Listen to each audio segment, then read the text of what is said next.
These are the front seat covers for the Triumph TR2. They've been made in leather-faced maroon, as we call it. Triumph would originally refer to this colour as blackberry.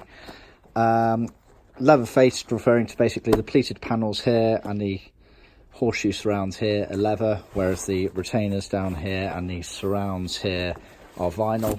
Same again on the backrest, pleated panels leather, horseshoe leather, retainer down here in vinyl, backrest back vinyl, backrest finishes vinyl. Both sets of seats are genuinely pleated, so you get the tuck and roll pleats here, as you can see from the fold back here. The horseshoes get 6mm foam put on them, make it look nice and neat. They're piped all the way around.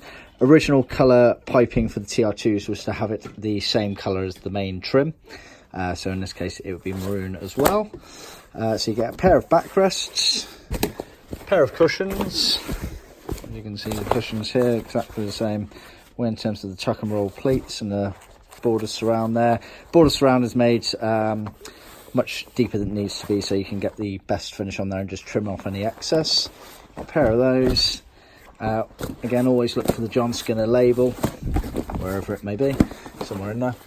You also get, for leather-faced seats and vinyl seats, these bits here in vinyl. If you went for a full set of leather seats, these would actually be in leather, and we'd thin it down on our leather skiving machine.